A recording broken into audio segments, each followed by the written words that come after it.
Alors, bonjour à tous et bienvenue ce midi avec nous dans notre atelier dans le cadre de la semaine de la formation à distance. En fait, pour ceux qui se joignent à nous et qui sont dans leur première utilisation de Zoom, on vous rappelle que pour clavarder, il y a un petit onglet dans le bas, là, dans la barre d'outils du bas de la fenêtre Zoom qui vous inscrit que vous pouvez converser, une petite bulle. Et pour fermer ou ouvrir vos caméras micro, c'est toujours dans la même barre d'outils, mais à gauche que vous allez voir muet ou arrêter, repartir la vidéo. On vous suggère de fermer vos micros pendant toute la durée de l'atelier et vos caméras, mais vous pouvez la laisser ouverte ou fermée là, à votre guise. Et pour en fait, l'affichage des écrans de la fenêtre de Zoom, tout à fait dans le haut à droite de la fenêtre, vous pouvez cliquer sur Vue galerie ou Vue intervenant. Vous pouvez faire le test et vous verrez qu'est-ce qui vous convient mieux. Si vous cliquez sur Vue intervenant, à ce moment-là, vous allez voir la présentation partagée par l'animatrice et finalement la caméra de l'animatrice en continu. Donc, aujourd'hui, pour notre atelier sur le thème de les différentes perceptions étudiantes de la communauté d'apprentissage dans un contexte d'enseignement hybride synchrone, on a le privilège d'avoir avec nous Anne-Marie Lafortune. Anne-Marie qui a complété 6 ans de maîtrise en tant qu'étudiante à distance. Elle a ensuite écrit son mémoire sur la perception étudiante de la communauté d'apprentissage en contexte synchrone hybride. Donc, merci d'être avec nous, Anne-Marie. Merci à tous les participants d'être avec nous aussi. Je te laisse la parole, Anne-Marie. Merci, Karine. Donc, bonjour à tous et à toutes. Merci d'être avec nous aujourd'hui. Je suis en partage d'écran, donc je vais simplement arrêter ça ici. Excellent. S'il y a des questions, comme Karine vous le mentionnait, vous pouvez les mettre dans le clavardage, puis on va les prendre à la fin. Karine, juste pour être certaine, vers quelle heure est-ce qu'on commencerait les questions? Dans le fond, c'est vraiment pour toi, là, selon la durée de ta présentation, mais c'est sûr qu'on suggère de conserver un petit 15 minutes, là, donc midi 45, si ça va Midi pour toi. 45. OK. Excellent. Parfait. Donc, je vais simplement vous montrer un petit peu le plan de la présentation aujourd'hui. Donc, on va vraiment regarder les résultats de mon travail de recherche que j'ai fait avec Dr. Sasson Lacal à l'Université de Sherbrooke sur les différentes perceptions étudiantes.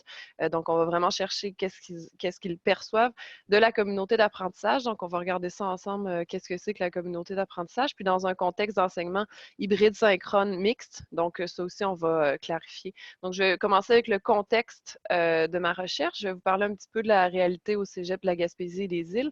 Ensuite, on va regarder les différentes modalités de cours, puis où est-ce que le hybride synchrone mix se situe. On va parler de la communauté d'apprentissage, puis finalement, je vais terminer avec les résultats et les pistes. Et je vais être très heureuse de prendre aussi vos questions auxquelles je répondrai dans la mesure du possible. Donc, pour ceux et celles qui ne connaissent pas très bien la Gaspésie, c'est grand. Dans les années à peu près 90, il y a eu une récession qui a frappé beaucoup la Gaspésie. Il y a des mines qui ont fermé. Chandler et Murdochville sont deux villes qui ont été très frappées par la récession en termes de l'industrie de la pêche, de forêt également. On a vu une perte d'emploi d'environ 5000 emplois. Et le taux de chômage à l'époque était de 20 %. Donc, beaucoup de gens ont décidé de se délocaliser, de s'en aller vers les plus grandes villes pour trouver un emploi. Donc, le résultat dans le milieu pédagogique était qu'on se retrouvait avec des classes de niveaux multiples. Il y a beaucoup d'écoles qui ont fermé, ce qui fait qu'il y a beaucoup de gens qui ont également perdu leur emploi. Puis, il y a des programmes qui ont été suspendus. On pense au collégial, entre autres. Après, on va un peu plus tard en 2014, lorsque le rapport d'Emers est sorti. Le rapport demandait plus de collaboration entre les institutions pédagogiques. On voulait également augmenter l'accès à l'éducation. Donc, pour faire ça, on parlait de diversifier les modalités de cours, donc pas seulement avoir le cours présentiel, mais également de l'enseignement à distance. On avait à cette époque un manque de professionnels certifiés et les gens se tournaient beaucoup vers Cégep à distance et les AEC pour avoir leur diplôme pour être des professionnels certifiés. Puis, dans le rapport de Mers, on voulait vraiment augmenter l'accès au cégep et aux universités. Donc, vraiment, l'objectif étant d'avoir plus d'accès à l'éducation pour les gens. À Gaspé, on peut l'appeler un peu une machine, qui est notre cégep, n'a pas un seul campus, mais comme vous voyez sur la carte, il y a le campus de Gaspé. Ensuite, on a un campus à Carleton. On a également l'école des pêches et aquaculture. On a un tout nouveau campus à Montréal et il y a également le campus des îles de la Madeleine. En plus de ça, on a Mérinov, qui est un centre de recherche, le CIRAD, qui est également un centre de recherche. Il y a Nergica et Collegia. Donc, c'est vraiment beaucoup, beaucoup de petits satellites qui travaillent ensemble pour avoir une belle collaboration. Mais la réalité faisait en sorte que c'était pas toujours évident de garder les programmes ouverts, d'avoir un enseignant pour une classe. Parfois, il y avait moins d'étudiants ou pas d'enseignants disponibles pour donner des cours.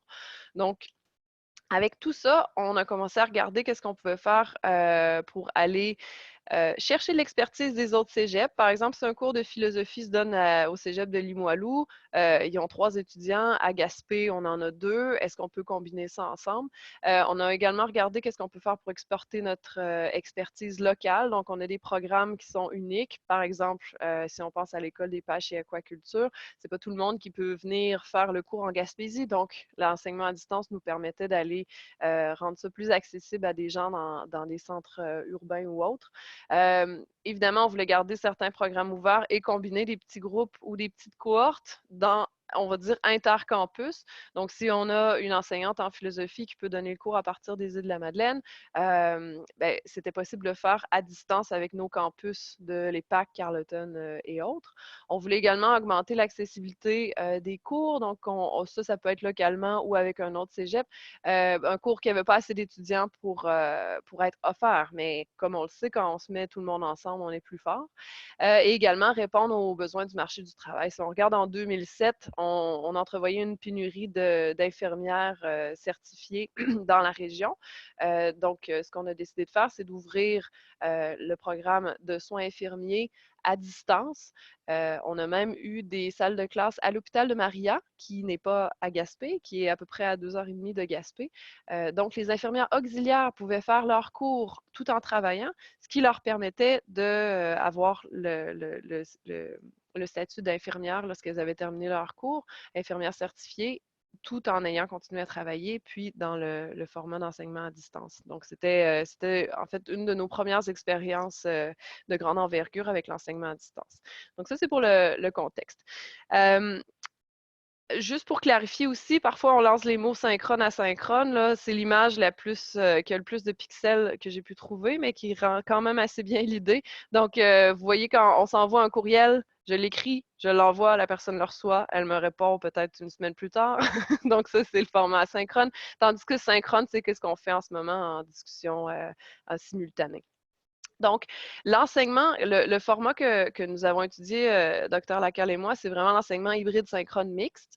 Je vais vous lire la définition parce que parfois, une définition, ça rend quand même assez bien l'idée. Oups, je vais revenir en arrière. Donc, c'est combiner les modalités en ligne asynchrone.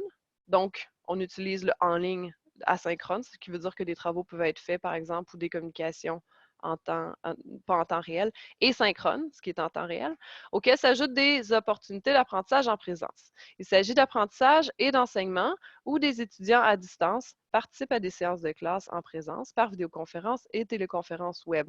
Donc, dans le cas du Cégep de Gaspé, le modèle de 2007, que nous utilisons encore avec beaucoup d'autres modèles, mais qui a été étudié dans le cadre de cette étude, c'était vraiment ça. Donc, on avait un groupe qui était au cégep de Carleton, sans enseignants, et un groupe qui était à Gaspé, avec enseignants, et l'enseignement se faisait à distance via vidéoconférence. Après, quand on parle d'activités asynchrones, ça peut aller de simplement envoyer des messages par Mio à avoir une plateforme comme Moodle pour partager des fichiers, des documents et autres. Donc, vous voyez que si on se met sur un continuum, là, traditionnellement, on a une salle de cours avec tout le monde qui est en présence.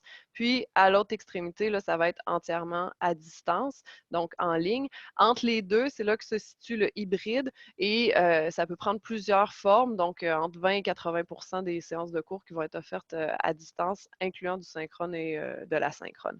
Ça, c'est un petit schéma avec l'Université de Laval qui est quand même assez intéressant parce que ça montre un petit peu les différents modèles qui sont possibles, allant de quelque chose de plus simple à un peu plus complexe. Puis ça va être dans les références là, à la fin de la présentation. Donc, si on regarde le schéma A, 80 va se passer en salle de cours. C'est beaucoup des exposés magistraux. Il va y avoir des examens. 20 va se passer en ligne où est-ce que les étudiants vont peut-être faire des petits quiz, regarder des vidéos, des choses comme ça. Puis ensuite, ben, ça évolue un petit peu plus. Ben, évolue, c'est différent. C'est une autre approche pédagogique qui va changer avec le scénario B où est-ce que là, oups, c'est 20 qui se passe en salle de classe. Donc, on voit les étudiants pour quelques exposés, en fait, un et des examens. Puis le reste du temps, ça se passe en ligne. Donc, il va y avoir des cours en classe virtuelle synchrone. Et donc, les étudiants vont pouvoir assister parfois de leur maison ou du travail ou de l'école s'ils sont sur le campus. Donc, vous voyez, je vous laisse regarder les deux autres. C'est vraiment plusieurs modèles super intéressants qui sont possibles pour les enseignants. Puis parfois, quand on pense à moduler un cours, on n'est pas obligé d'aller automatiquement dans quelque chose qui est tout en ligne ou qui reste seulement en présentiel. On peut vraiment faire des expériences pour tester différents modes. Et encore une fois, le PowerPoint va être partagé si je ne me trompe pas. Puis vous allez aussi avoir la référence là, à la fin. Donc, le but de ma recherche, était de voir, tout ça, c'est vraiment merveilleux, mais est-ce que les opportunités d'apprentissage sont les mêmes pour les étudiants qui sont en présentiel et ceux à distance? Parce qu'on ne peut pas seulement mettre une caméra dans une salle de classe puis dire, voilà, tout le monde a la même opportunité d'apprentissage et donc de réussite.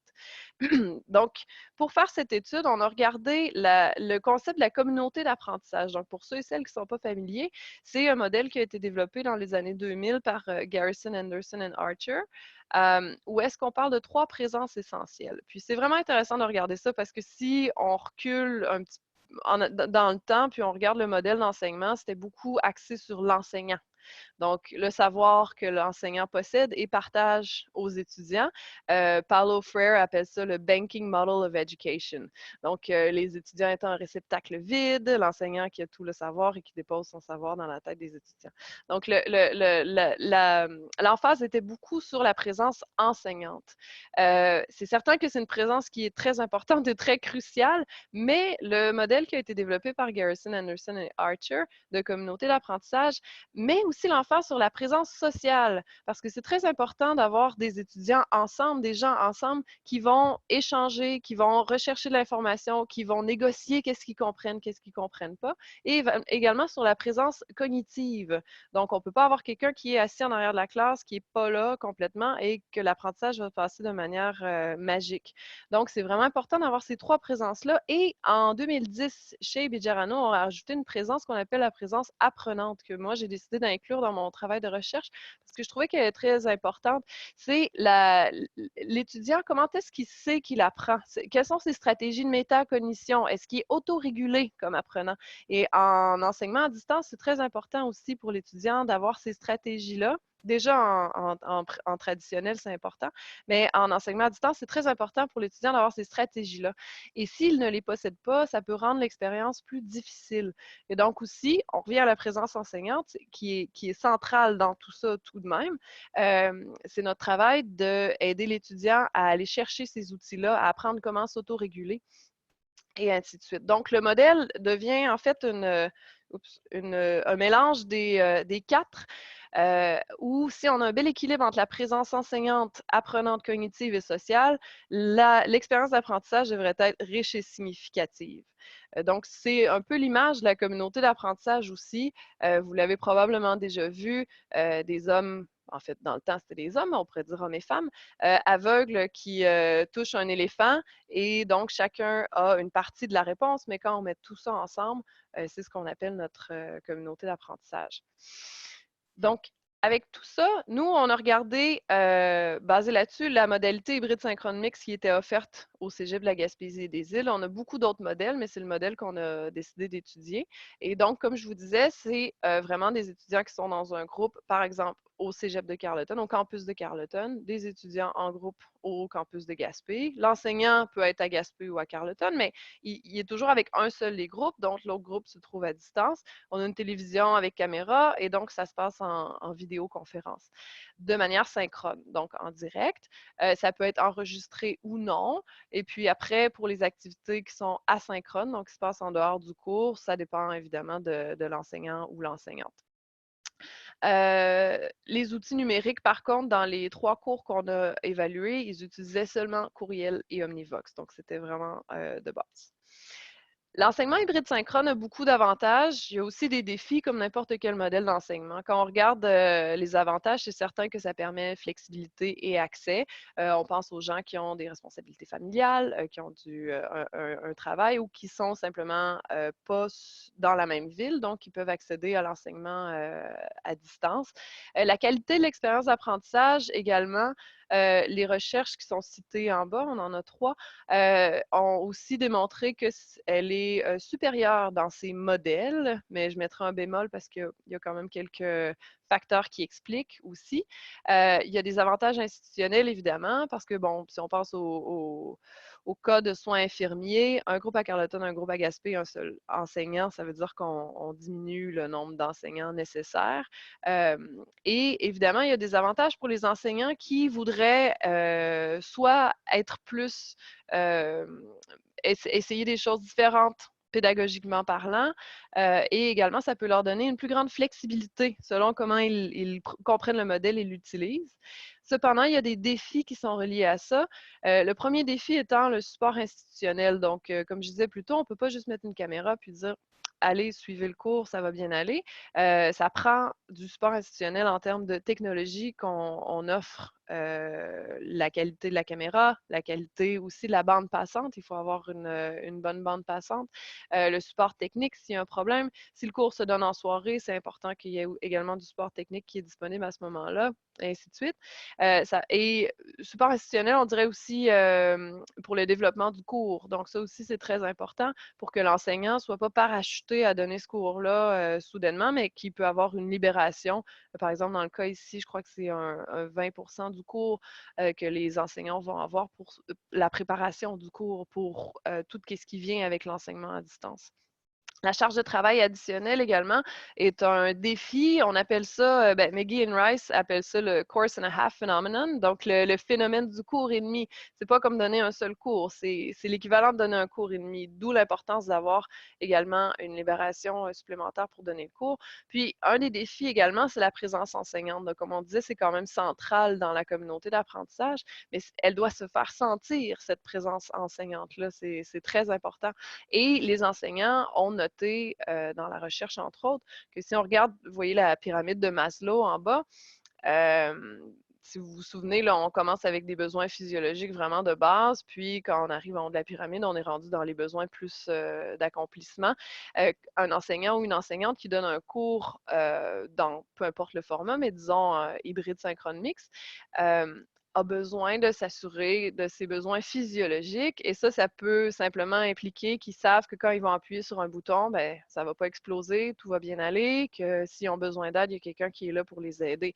S'ils n'ont pas cette sécurité-là à la base, ils n'auront pas nécessairement envie d'aller plus loin dans les stratégies pédagogiques qu'ils pourraient utiliser dans le cours. Donc, ils vont vraiment rester plus dans les stratégies qui les rendent plus à l'aise.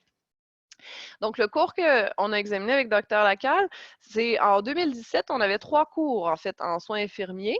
Et puis, c'était dans un contexte hybride synchrone mixte, donc par vidéoconférence. Et pour mesurer la perception des étudiants de la communauté d'apprentissage, on a utilisé le questionnaire qui a été élaboré par Garrison et ses associés et également Shade Bijarano. C'est un questionnaire de 48 questions. On appelle ça Likert Scale, donc c'est de 0 à 4. Les étudiants disaient s'ils sont entièrement d'accord ou entièrement en désaccord avec chaque élément de la question. C'est une recherche mixte parce qu'on a des données quantitatives et également qualitatives. Donc, les étudiants et étudiantes ont pu inscrire des commentaires. Pour le nombre de participants à la recherche, on en a un total de 45. Et donc, vous voyez qu'il y avait 3 campus qui participaient dans les cours, Gaspé, Carleton et Chandler, qui est l'EPAC, l'École des pêches et aquaculture. Donc, dans le premier cours, communication et soins infirmiers, c'est des étudiants de première année. Si vous voyez un peu d'anglais dans les diapositives, c'est qu'il y a certains tableaux que j'ai pris de ma recherche. La recherche était faite en anglais. Donc, parfait pour les gens qui sont bilingues. Donc, première année, on en avait 20. Deuxième année, santé et société, 12 étudiants. Et troisième année, santé mentale, 13 étudiants. Donc, on a regardé aussi les caractéristiques de base, simplement parce que ça peut être intéressant de voir comment ça a un impact sur les données. On remarque que pour les étudiants qui ont un emploi, 57 ont un emploi ou avaient en fait, puisque c'est en 2017, un emploi à temps partiel.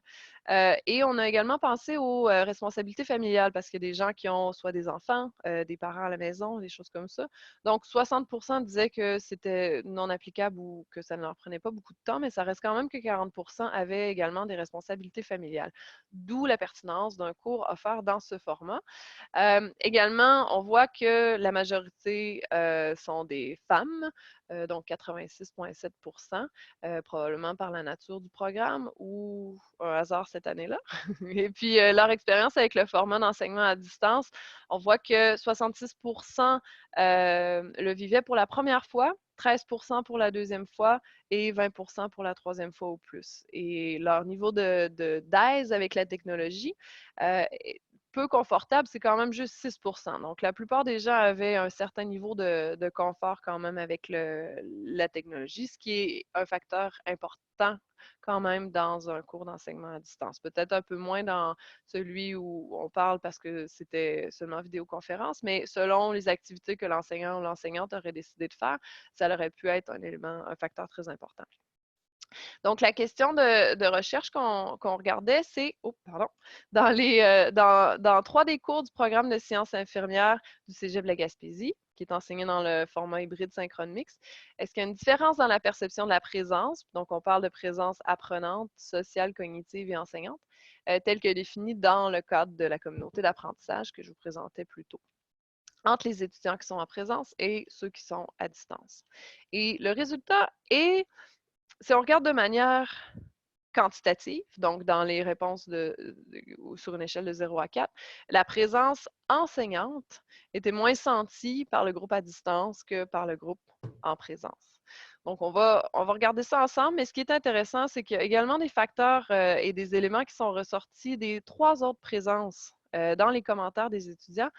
Donc, de manière quantitative, il n'y a pas nécessairement eu de différence significative, mais quand on regarde les commentaires, on voit quand même qu'il y avait une perception différente. Mais si on regarde strictement les chiffres, c'est la présence enseignante où on a noté une différence et la différence était que les étudiants à distance percevaient une présence enseignante moindre en moyenne que ceux en présentiel.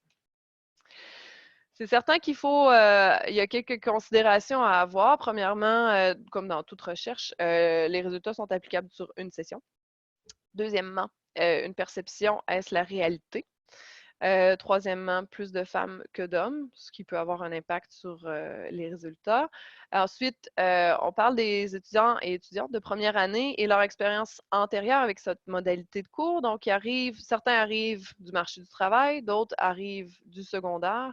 Donc, quand on n'a pas cette expérience avec la modalité de cours, ça peut être aussi quelque chose qui a un impact parce que c'est nouveau, c'est différent. On n'est pas habitué de ne pas avoir d'enseignants en classe avec nous, par exemple. Vu que c'était 3 cours, c'était également 3 enseignants et enseignantes différents qui avaient une expérience aussi différente avec la modalité de cours. Donc, on avait par exemple un enseignant qui est dans les premiers à avoir embarqué dans l'aventure en 2007, le genre d'enseignant qui se fait applaudir dans ses cours. Et on avait également 2 autres enseignantes, dont une pour qui c'était la première fois. Donc, ça aussi, ça peut avoir un impact sur les résultats de la recherche. Alors, en termes de présence enseignante, ce qui est ressorti, c'est que les étudiants à distance trouvaient parfois que les sujets et les échéanciers n'étaient pas toujours clairs. Ce qui est intéressant aussi, c'est que quand on parlait avec les enseignants, ils nous disaient que parfois, un étudiant va poser la même question quand il est à distance, puis quand l'enseignant va visiter le site distant, et sans mieux la comprendre juste parce que l'enseignant est en présentiel avec eux. Ce qui est intéressant aussi, c'est la visite du site distant. Donc ça, c'est ressorti également avec les enseignants qui disaient que c'est très important en début de session, le plus tôt possible, d'aller visiter le site distant pour créer un lien avec les étudiants. Les 3 enseignants disaient qu'il y avait moins de problèmes de discipline également avec les étudiants s'ils avaient établi ce contact en début de session. C'est quelque chose à considérer, mais c'est pas toujours évident, évidemment, en termes de temps, parce qu'un enseignant à temps plein n'a pas toujours le temps de faire 3 heures de route pour aller donner son cours sur un autre campus, puis revenir pour donner le cours suivant. Et également, on parlait du sport institutionnel, de sous et autres. Donc, c'est important d'avoir tout ça pour pouvoir le faire. Le rôle actif de l'instructeur était également nommé. Les étudiants présentiels sentaient la présence de l'instructeur plus parfois que les étudiants à distance. La rétroaction également, les étudiants en présentiel sentaient une rétroaction très présente, alors que ceux à distance, parfois, n'avaient pas ce même type de rétroaction. Et ceux à distance se sentaient également parfois mal compris. Il y a eu des cas, entre autres, dans un des cours où est-ce que, bon, dans l'enseignement à distance de vidéoconférence, on va avoir un micro et une caméra qui sont parfaits. Là. On entend tout, ce qui est merveilleux pour entendre la matière, mais si on échappe une feuille de papier par terre, ça peut sonner comme une bombe. Donc, ça faisait en sorte que ceux en présentiel ne devaient pas trop faire de bruit, ceux à distance demandaient parfois qu'on répète, et donc, ça créait un genre de nous versus eux parfois, et ceux à distance se sentaient mal compris. Il y avait la théorie de la charge cognitive parce que certains cours à distance vont être donnés plus tard dans la journée. Donc, quand on, la charge cognitive étant que plus on en rajoute, plus c'est difficile. Un cours qui va être donné en fin de journée et on ajoute l'élément de technologie, ça peut rendre ça plus difficile pour l'étudiant qui est en salle de classe. Même si c'est le matin, l'élément technologique ajoute une charge cognitive. Le soutien institutionnel était parfois, bon, le cégep offre un soutien super, mais parfois, évidemment, il peut avoir un délai. Donc, quand on est en plein milieu d'un cours, c'est pas toujours évident d'attendre. Alors, les étudiants à distance, s'il n'y a plus de son ou il n'y a plus de visuel, sont complètement coupés. Là, on avait l'expression un peu de devenir sourd et muet en un quart de seconde. Et également le temps de formation. Donc, les enseignants sont super motivés à avoir plus de formation et bien comprendre l'enseignement dans ce mode-là, mais ça leur prend du temps aussi pour pouvoir le faire, ce qui n'est pas toujours évident, vous le savez, là, avec nos charges de travail en enseignement. Niveau d'anxiété et d'insécurité par rapport à la technologie, certains étudiants qui vivent déjà de l'anxiété peuvent le vivre encore plus dans ce contexte-là. Quand ils sont en classe avec l'enseignant, ben, ils ont l'enseignant qui est une sorte de sécurité pour eux, tandis qu'à distance, ils se sentent un peu laissés à eux-mêmes. Et ensuite, les visites du site distant que je mentionnais plus tôt, si l'enseignant va en début de session, ça peut vraiment créer un lien, amener un sentiment peut-être plus de sécurité. Les décisions administratives ont également un rôle à jouer dans le sentiment de la présence enseignante, simplement parce que, puis je crois que ça a été réglé depuis, mais certains étudiants se retrouvaient dans un cours hybride synchrone mixte sans être au courant. Donc, eux, ils s'attendaient à s'asseoir en classe avec l'enseignant, puis là, ils réalisaient que, wow, il y a une grande télé en arrière, il y a une caméra, puis il ne faut pas que je parle trop fort, que je fasse attention quand j'ouvre un sachet de biscuits. Donc, cette partie-là était aussi quand même très importante là, d'informer les étudiants du format du cours. Puis après, ben, dans la présence enseignante, comme je disais, ayant 3 enseignants et enseignantes, on avait différentes approches pédagogiques et chaque enseignant et enseignante a son style unique. On en avait un que lui, il allait à la caméra, puis il disait, bon, je vais dire bonjour à Carleton, puis il faisait vraiment sentir sa présence aux étudiants en distance, tandis qu'une autre qui était moins à l'aise avec le format, regardait à peine la caméra. Donc ça fait aussi une différence dans le sentiment de la présence enseignante. Puis il y a également la communication non verbale, qui est, bon, parfois implicite ou explicite, dans le regard qu'on a vers la caméra, le langage visuel, corporel, pardon, Et ça vient aussi des étudiants. Donc, un étudiant qui roule les yeux, ben, ceux à distance peuvent le sentir et le percevoir. Donc, c'est de aussi réaliser que c'est pas parce qu'il y a une caméra qu'il y a une espèce de mur invisible.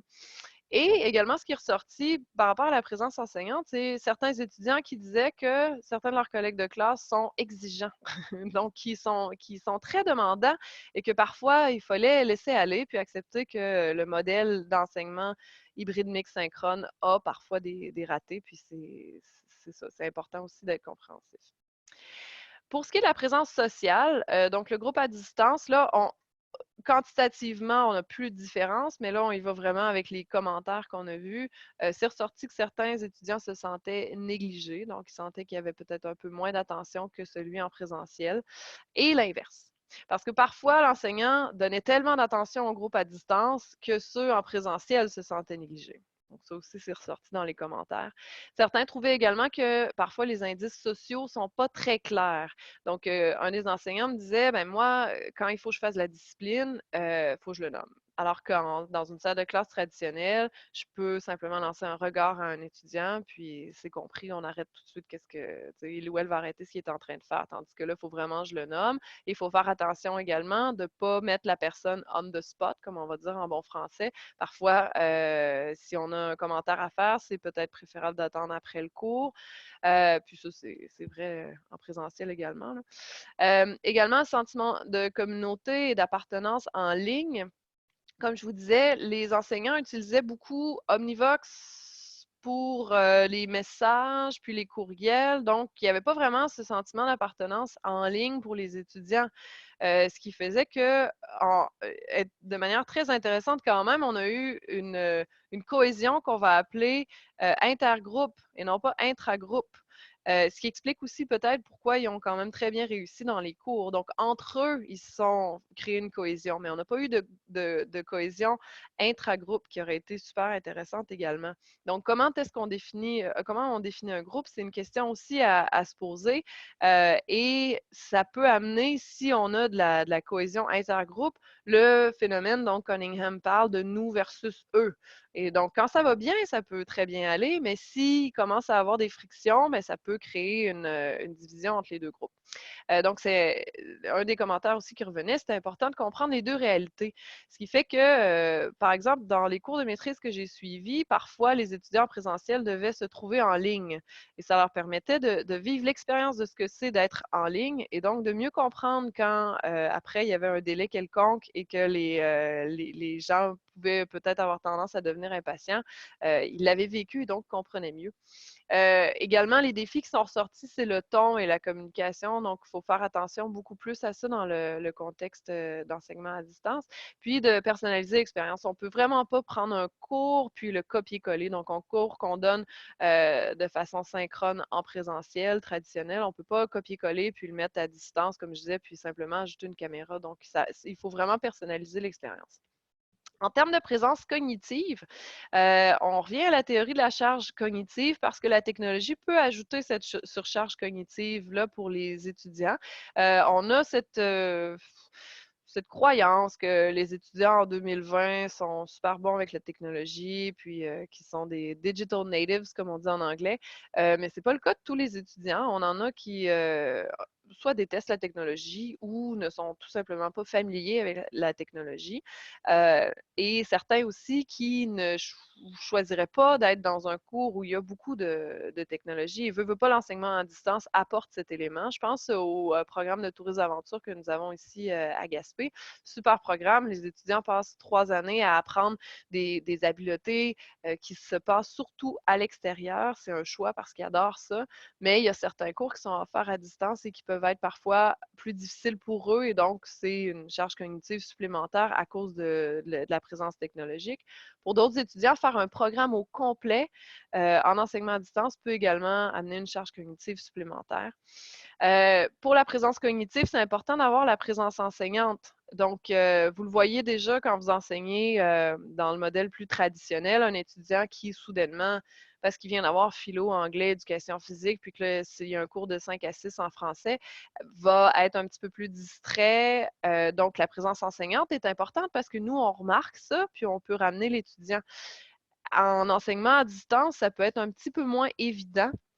Et également, quand on parle de communauté d'activités en ligne ciblée, c'est quelque chose qui peut nourrir cette présence cognitive beaucoup plus, que ce soit d'avoir un forum où est-ce qu'il y a des échanges qui vont se passer de manière obligatoire ou non, d'avoir des activités qui doivent se faire. Si on revient au modèle qu'on regardait un petit peu plus tôt avec l'Université Laval, le modèle B, 20 en salle de cours, 80 en ligne. Il faut que les activités qui se produisent en ligne soient quand même très stimulantes pour que les étudiants se sentent impliqués de manière cognitive.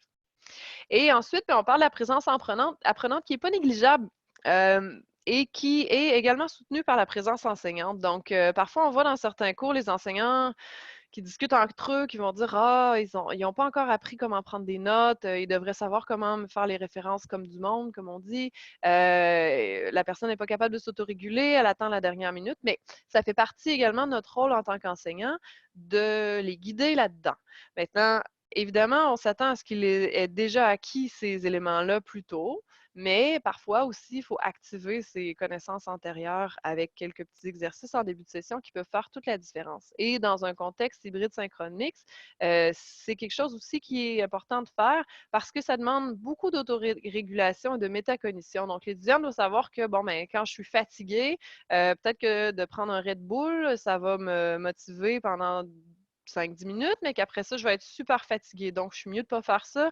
Je pourrais peut-être, je ne sais pas moi, aller courir, puis après ça, venir au cours. Donc, c'est d'apprendre qu'est-ce qui fonctionne pour vous, pour nous dans notre apprentissage, puis qu'est-ce qui est aussi un problème. Puis l'autorégulation, c'est quelque chose qu'on peut guider les étudiants à distance et en présentiel en début de session pour aussi par rapport à l'enseignement à distance, on a beaucoup de technologies, mais qu'ils sachent qu'est-ce qui fonctionne bien pour eux et non. Les problèmes techniques également peuvent avoir un impact sur la présence apprenante. Vous le voyez aussi dans un cours traditionnel si vous avez, je ne sais pas, une vidéo que vous voulez présenter puis ça ne fonctionne pas. Ben, le temps de régler ça, si vous n'avez pas un plan B, C, D, E, ça fait en sorte que les étudiants vont complètement décrocher. Et donc, ça aussi, c'est important en enseignement dans le hybride synchrone mixte et autres, d'avoir non seulement un plan B, mais C et D. Également, il y a les facteurs démographiques. Donc, on le voit dans une ville comme Montréal, d'un quartier à l'autre, parfois, ça peut avoir un impact sur l'apprentissage des étudiants selon qu'est-ce qu'ils ont vu à l'école. La situation démographique en général peut aussi avoir un impact. Je pense par exemple à des étudiants qui n'ont pas vraiment eu accès beaucoup à la technologie, puis là, soudainement, qui se retrouvent lancés là-dedans. Donc, ils ont besoin aussi d'être supportés quand on les initie à ce format d'enseignement-là. Pardon. Je vais juste prendre une gorgée. Et donc, si on conclut, avec le format hybride synchrone mixte, il y a des avantages institutionnels qui sont très importants et également, la recherche démontre que ça amène une expérience d'apprentissage de qualité pour les étudiants.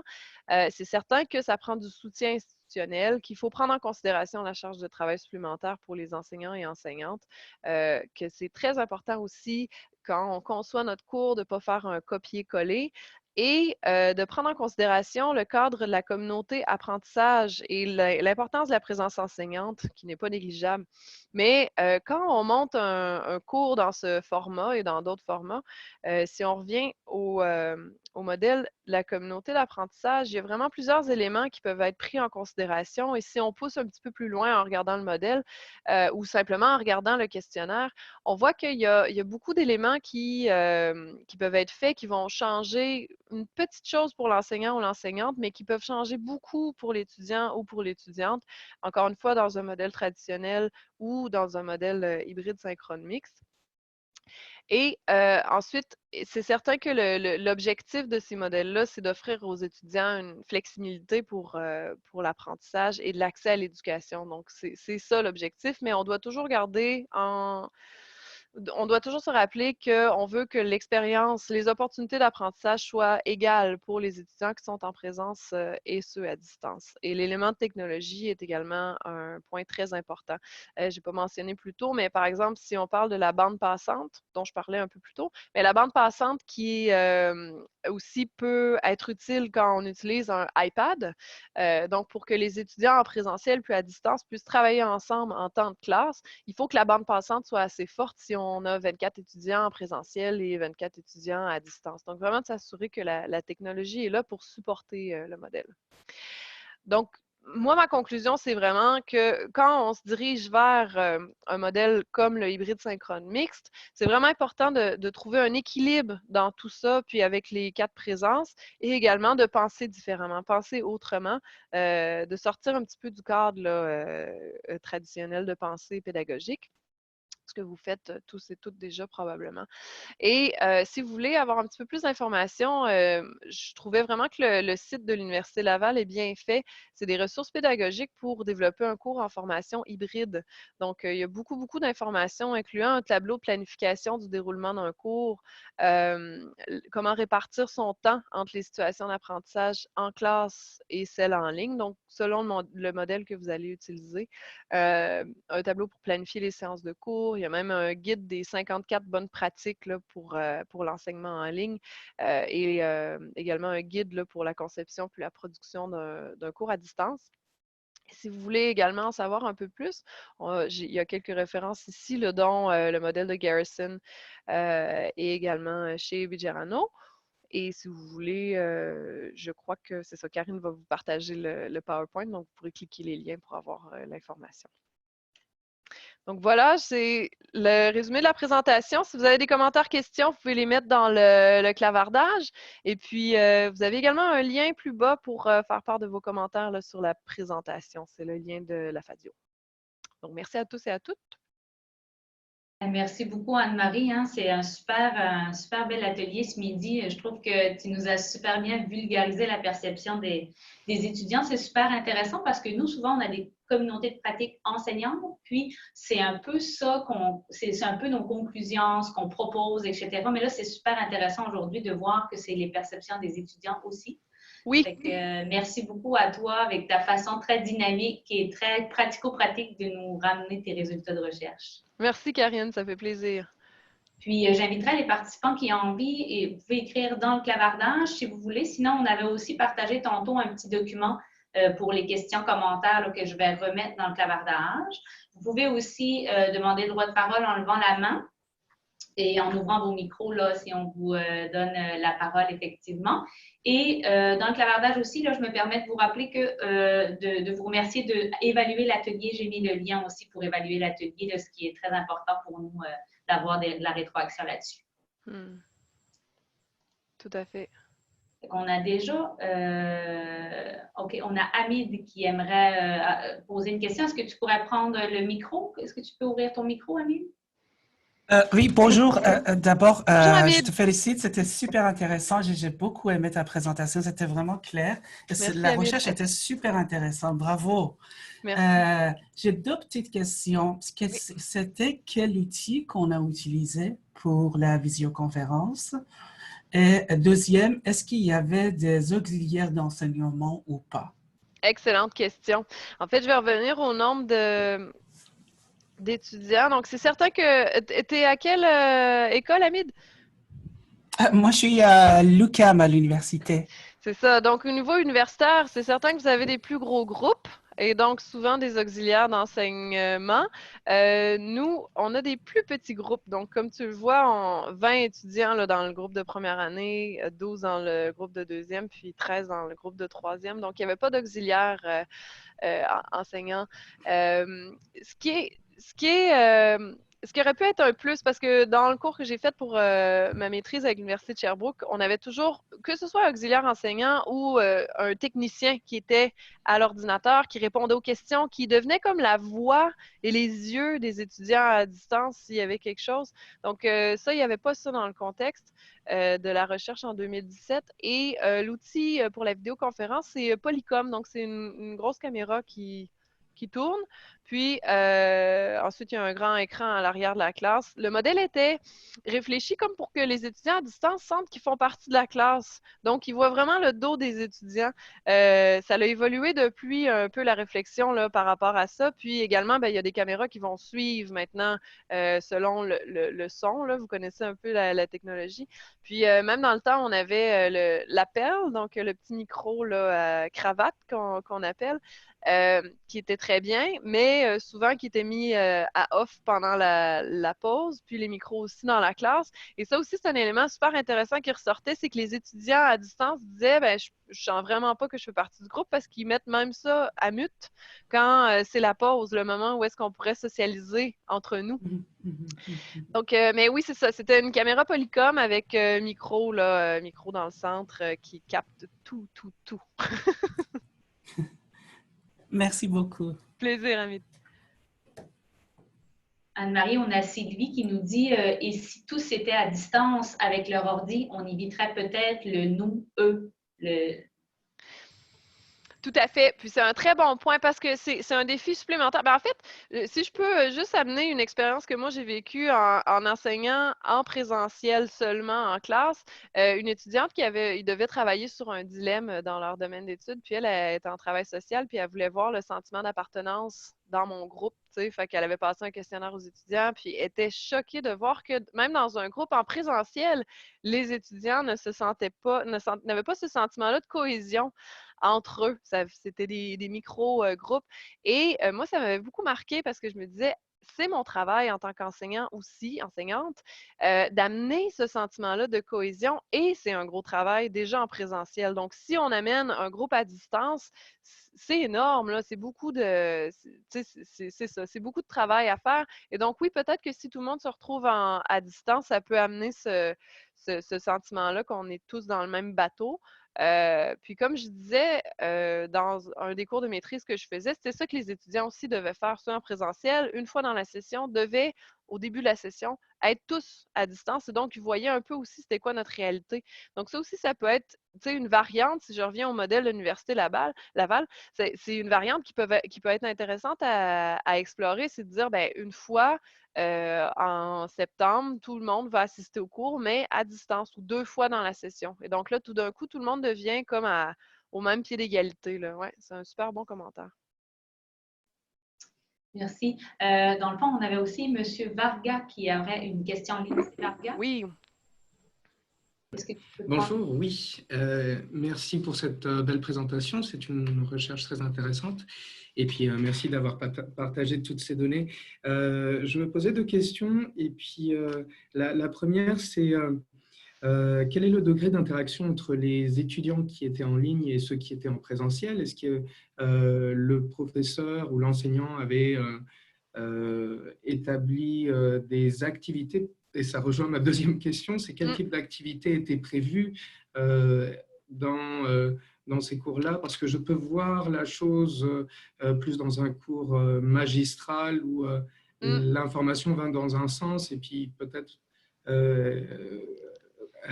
avec des problèmes techniques et tout ça, du délai dans les communications, ça peut affecter aussi le déroulement de certaines activités. Mais bon, il était pensé comment le cours? Pardon. Merci. Oui, c'est une super bonne question, Lindsay. Puis, tu sais, on se ramène en 2017, on se ramène aussi au format qui était quand même, oui, magistral, parce que comme je disais, on parle d'hybride synchrone mixte, mais les activités entre les étudiants étaient le groupe de Carleton, par exemple, ensemble, le groupe de Gaspé ensemble, mais il y avait très peu d'activités intra-campus. Puis, je crois que c'était aussi basé sur, c'est une supposition, là, mais simplement si on vient à la pyramide de Maslow, là, les enseignants étaient au niveau de base, là, donc simplement de donner leur cours, puis de penser à la caméra, penser à la distance, ce qui faisait qu'ils n'ont pas été plus loin dans les activités pédagogiques qui auraient pu être beaucoup plus inclusives des 2 groupes. Puis la recherche, le modèle en soi n'étant pas super novateur, la recherche vient quand même mettre le doigt sur ça, justement. Le fait que c'est important de créer ce lien-là intragroupe par des activités parce que les étudiants vont sentir beaucoup plus la présence sociale, la présence apprenante et donc même par le fait même, une présence cognitive et apprenante. Et donc, dans ce cas-ci, non, il n'y avait pas vraiment de lien entre les deux groupes, ce qui est dommage. Et donc, c'était un degré d'interaction assez limité. Puis le type d'activité qui était prévu également était toujours intergroupe. Je sais qu'il y a un des enseignants qui avait essayé de faire, comme je parlais avec un iPad, des activités entre les deux groupes pour qu'ils puissent se FaceTimer. Je crois que c'était avec FaceTime ou Zoom, puis faire l'activité ensemble. Mais la bande passante n'était pas assez forte à ce moment-là et donc l'activité n'avait pas fonctionné. Puis ça avait découragé l'enseignant d'essayer à nouveau. Mais c'est un super bon point, puis c'est vraiment important d'organiser des activités intragroupes pour qu'il y ait cette cohésion sociale. Ouais. Merci, c'est gentil. Merci, Lindsay. Merci. Je regarde si on a d'autres questions, commentaires. Si vous avez posé une question et qu'on ne l'a pas mentionné, peut-être juste nous le faire savoir. Ici, j'ai une question de Desgigard. Pouvez-vous donner un exemple d'activité intragroupe efficace? Oui, bien, en fait, pensez à toutes les activités que vous feriez en classe, en groupe. Puis, au lieu d'avoir une équipe de 4 dans votre groupe en présentiel, bien, vous faites 2-2. Donc, ça peut être un travail en équipe, ça peut être une activité de recherche. Vous pouvez présenter, je ne sais pas moi, si c'est dans le cadre d'un cours en soins infirmiers, vous décidez de présenter une notion au lieu de l'expliquer vous-même en classe, parce qu'on se rappelle que je crois que le taux de rétention est de 20 quand on a de l'information seulement de manière verbale, ben, vous pouvez demander, diviser votre élément que vous voulez présenter en 4. Chaque étudiant doit aller chercher de l'information. C'est seulement que votre équipe, vous allez l'avoir créée avec 2 étudiants en présentiel, 2 à distance. Puis, vous pouvez utiliser le iPad pour les connecter. Ça peut être leur téléphone cellulaire, ça peut être par ordinateur. Vous pouvez également créer un document Google collaboratif en ligne. Donc, les étudiants vont aller travailler ensemble là-dessus. C'est certain que aussi, ça peut être intéressant, mais là, ça demande plus de logistique puis d'espace. Si vous pouvez avoir des salles de classe disponibles pour faire des micro-groupes. Parce que par mon expérience à moi, quand j'étais dans un étudiante à distance, parfois, ce que ça faisait, c'est qu'il y avait beaucoup, beaucoup de bruit en classe, puis j'entendais mal les gens quand on communiquait via Zoom ou FaceTime. Donc, vous pouvez vous dire à vos étudiants aussi, pour la prochaine heure, vous avez un travail à faire en équipe ou la prochaine demi-heure. Vous pouvez aller où vous voulez dans le cégep pour le faire, puis vous êtes connecté à distance avec 2 étudiants ou étudiantes du groupe du campus satellite. C'est un exemple, mais il y a beaucoup, beaucoup, beaucoup d'exemples d'activités comme ça que vous pouvez faire. C'est simplement de penser, OK, mon activité que je fais en classe, comment je pourrais la faire à distance? Je peux utiliser des équipiers à distance, mais il faut que je pense à ma technologie, il faut que je pense à bien avoir structuré si c'est mes questions ou ma feuille d'activité, qu'elle soit disponible en ligne et qu'elle soit aussi disponible version papier, que j'ai du support technique si jamais il y a quelque chose qui ne fonctionne pas, que j'ai assez de bandes passantes. Donc, tous ces éléments-là. Je ne sais pas si ça répond à la question. J'imagine. On a Manon qui nous demande, est-ce que le mémoire de ce projet de recherche est disponible? Oui, il est disponible. Karine, est-ce que tu vas envoyer le PowerPoint par après? Oui, dans le fond, je l'ai mis dans le clavardage, mais on a un lien sur le site, justement, fadio.net, dans la section Semaine de la formation à distance. On va retrouver là, dans les prochains jours, au fur et à mesure que les ateliers ont lieu, on va déposer et l'enregistrement, la présentation. Donc, ta présentation sera là, Anne-Marie. Donc, tu me diras qu'est-ce que tu préfères. Il y a un lien d'accès libre là, pour le mémoire sur Internet. Je peux soit le mettre dans mes références ou tu peux l'envoyer en document partagé. On pourra l'ajouter dans la présentation. OK, excellent. Dépose. Oui, puis juste vous rappeler que c'est en anglais par contre. C'est bon. C'est un bel exercice. Oui. Un petit peu plus tôt, on avait un commentaire de Véronique qui nous disait très intéressant. Et c'est vrai que la partie tech est la plus stressante pour tous, autant pour les enseignants que pour les étudiants. Oui, exactement. Puis c'est pas négligeable, c'est vraiment important d'y penser. Oui, c'est un très bon point. Ouais. Puis on a aussi Boumi qui nous dit, est-ce que l'accès est limité aux membres? Là, ce que je comprends, c'est l'accès probablement à l'enregistrement et à la présentation. Mais non, sur le site fadio.net, cet espace-là, tout ce qui concerne la semaine de la formation à distance est accessible au public. Donc, l'adresse que je mets dans le clavardage où on retrouve tout ça, c'est accessible à tous ceux qui auront participé à la semaine de la formation à distance. C'est ouvert au public. Super. Ouais, c'est vraiment un bel outil, puis c'est très intéressant. Ouais. Donc là, pour l'instant, je pense, oui, on a une main levée à nouveau. Bon. Je ne sais pas si c'est M. Varga qui a une nouvelle question. Je pense que oui, mais j'avais Oui, Oui. pardon, encore moi. Oui. Non, de toute façon, je fais de l'enseignement à distance et j'ai fait une maîtrise aussi à distance. Bienvenue dans le club. Oui, mais ce qui m'intéresse, c'est est-ce qu'il y a eu des retombées à la suite des conclusions de votre étude? Est-ce qu'il y a eu des prises de décision, des changements qui ont été amenés? Qu'est-ce qui en est de ces cours-là en 2020 maintenant ou 2019, si on peut dire?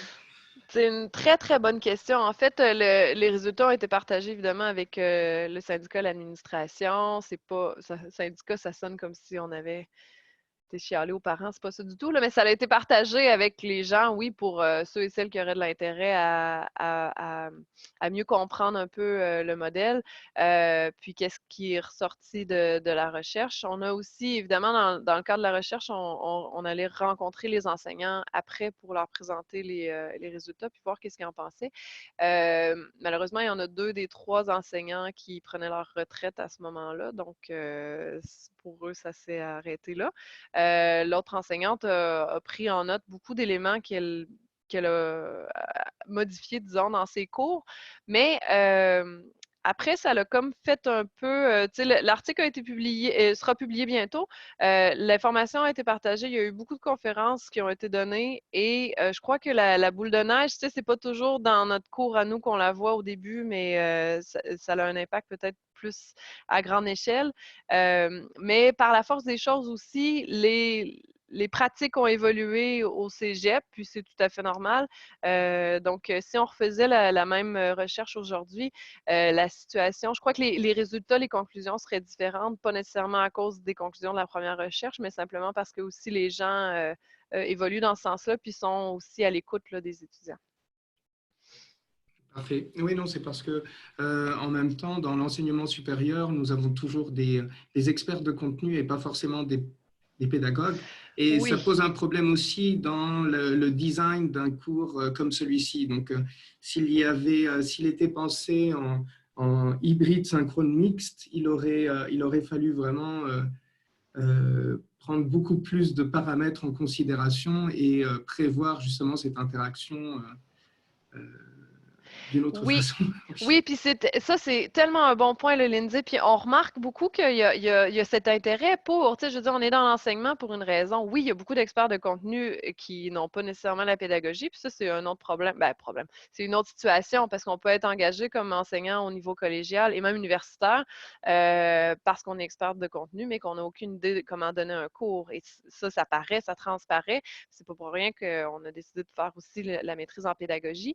Mais il y a également des ressources super intéressantes dans toutes les institutions, que ce soit les conseillers pédagogiques. La dernière session, on a parti les midis pédagogiques qu'on va continuer à l'hiver entre enseignants parce qu'on a aussi beaucoup d'éléments entre nous qu'on peut se partager, qu'on sait les bons coups, les choses qu'on se pose plus de questions. Mais c'est souvent la question de temps. C'est souvent la question de temps qui fait que l'enseignant ou l'enseignante veut, mais n'ose pas aller explorer plus pour essayer de monter un cours d'une autre manière. Donc, dans ce cas-ci, je crois que c'est aussi ça. On se ramène à la pyramide de Maslow. À la base, ils voulaient juste être bien certains que le micro fonctionnait, la caméra fonctionnait, puis c'était ça là, le plus important pour eux. Par contre, en ayant 20 de libération enseignante pour préparer un cours, là, c'est là qu'on se dit, ben il faut que ce soit utilisé à bon escient pour que, tu sais, c'est là pour ça, les 20 c'est pour pouvoir explorer puis essayer d'autres choses. Fait que je suis tout à fait d'accord qu'il y aurait amélioration. Puis vous me rappelez aussi un bon point que oui, ça pourrait être intéressant de relancer, là, faire un suivi par rapport à la recherche pour voir l'impact et s'il pourrait en avoir d'autres. Merci. Absolument, c'était très bon en tout cas. Ouais. Merci, très intéressante la présentation. Je vous souhaite une bonne journée, merci. Merci Lindsay. On a Sylvie dans le clavardage qui nous dit qu'il y a toujours de la place pour des pédagogues dans tous les domaines. Des fois, cela peut nous prendre quelques minutes pour orienter. Donc, oui, des fois utiliser aussi les services des conseillers pédagogiques qui sont là pour des fois nous orienter. Puis j'allais dire aussi que, tu sais, dans les répercussions de la recherche, de venir la présenter aujourd'hui à un aussi large public, tu sais, dans le fond, c'est intéressant aussi, tu sais, tu sors ta recherche de l'endroit où tu l'as fait. Fait que ça vient amener des répercussions pour plusieurs enseignants, là. Fait que vraiment, c'est ça, je pense que c'est de la faire connaître, faire connaître les résultats de ta recherche. C'est vraiment très intéressant. Oui, tout à fait. Parce que les besoins des étudiants, tu sais, les besoins pédagogiques sortent pas de nulle part. C'est pas des choses qu'ils inventent. C'est vraiment, ils le nomment parce que c'est ça qu'ils perçoivent. Donc, tu sais, quand je disais plutôt aussi perception, réalité, c'est pas toujours authentique ou vrai, mais ça reste quand même que, tu sais, ils savent qu'est-ce qui les aide à bien apprendre, puis qu'est-ce qui est moins évident. Puis c'est parfait qu'ils aient pu le partager dans une recherche comme ça. Puis c'est important aussi de continuer de garder un suivi, là, comme Lindsay nous le rappelle, pour pas qu'une recherche finisse lettre morte, mais aussi qu'on fasse un suivi pour voir qu'est-ce qui se fait après. Là. Ouais. Tout à fait. On a René Bélanger qui nous disait à Matane, dans le même contexte, nous avons augmenté les activités entre les deux sites et avec des portables et des micro-casques pour créer un sentiment de groupe. Excellent. Ah, c'est génial. Puis, je sais que ça se fait maintenant là, dans nos campus. Je pense que c'est ça, on est rendu là, puis c'est la moindre des choses. Là. Pour que, tu sais, les gens disaient, faut presque que la caméra puis le micro deviennent invisibles. C'est pas possible, mais dans le sens que, comme là, je parle en ce moment, ben Karine, c'est quasiment comme si on était ensemble. Tu sais, je sens pas la technologie qui interfère, qu'il y a des bugs. Je sens aussi que les gens sont présents parce qu'ils peuvent poser des questions, clavarder. Donc, c'est vraiment important. C'est génial, Matane, qui soit rendu là. Je pense qu'on est tous et toutes rendus là, oui. Oui, tout à fait. Puis on remarque aujourd'hui qu'on peut avoir une très belle présence sociale apprenante au travers d'un atelier comme ça. Puis justement, René, il disait à Matane, mais nous, je veux juste partager qu'on enseignait là, comptabilité aux îles avec des étudiants à Matane. Et justement, avec René, on a déjà fait des activités, même une activité de Noël où on a chanté chacun de notre bord, on a fait des activités, on a mangé de notre bord, puis eux de leur bord du Saint-Hubert. Mais tu sais, c'était un peu comique, mais on est très. René dit que ça peut être des fois complexe sur la logistique, mais ça a gardé une super dynamique de groupe. Tu sais. Oui. Ouais, c'était. C'est génial. Puis c'est des petites choses comme ça aussi, tu sais, qu'on prend pas, qu'on réalise pas toujours, là, que c'est pas juste j'arrive en classe, je donne mon cours, puis c'est fini, je m'en vais. Là. Si je veux avoir cette espèce de communauté d'apprentissage-là, il y a des éléments à travailler. Puis encore une fois, même dans un groupe en présentiel, c'est pas toujours facile. Là. Les élèves ont peut-être pas envie de chanter puis de manger ensemble, puis tu sais, fait que c'est d'amener ça aussi. Puis là, quand tu es en présentiel, si les deux enseignants sont sur le même pied, le même niveau, mais c'est parfait, ça peut faire des étincelles. Absolument, on peut trouver des acolytes de l'autre côté, un répondant de l'autre côté s'il n'y a pas nécessairement un enseignant. Dans le fond, la créativité, là, on peut y aller de notre créativité puis faire des belles choses. Oui, tout à fait. On a Samuel Morin-Gasco aussi qui nous dit on a fait ça, nous aussi, une activité de Noël avec Québec. Ouais, on a des beaux remerciements, là, Anne-Marie, pour ta présentation. Fait que c'est ce qui va clore l'atelier. Je ne pense pas qu'on a vraiment d'autres questions. Les gens vont recevoir la présentation et tout. Il est déjà 13h01, fait que c'est ce qui va clore, à moins que c'est un petit mot de conclusion, Anne-Marie? Ou, non, je remercie tout le monde pour la participation. Si vous avez des questions, n'hésitez surtout pas. Puis, tu sais, que ce soit dans n'importe quel modèle, là, moi, je ramène cet élément-là que même dans les débuts, dans ma carrière, je pensais pas toujours, là, équilibre et penser autrement. Là. Ça peut être des petites choses, c'est pas obligé d'être énorme, puis ça fait une différence après dans notre pédagogie, dans notre sentiment aussi en tant qu'enseignant. Voilà. Donc, n'hésitez pas si vous avez des questions. Fait que merci encore sincèrement Anne-Marie pour la belle présentation. Ça fait plaisir. Bonne journée. Bonjour tout le monde. Merci, au revoir. Notre prochain atelier est à 15h pour ceux qui aimeraient se rejoindre à nous. Et le nom de l'atelier, c'est le projet M, une nouvelle approche réseau québécoise de la formation duale accréditée à distance dans les entreprises. Donc, comment amener dans les entreprises là, les formations. Là. Fait que, au plaisir de vous retrouver. Merci, puis bravo pour votre organisation, c'est trippant. Merci, Anne-Marie. Merci, bye. Bye.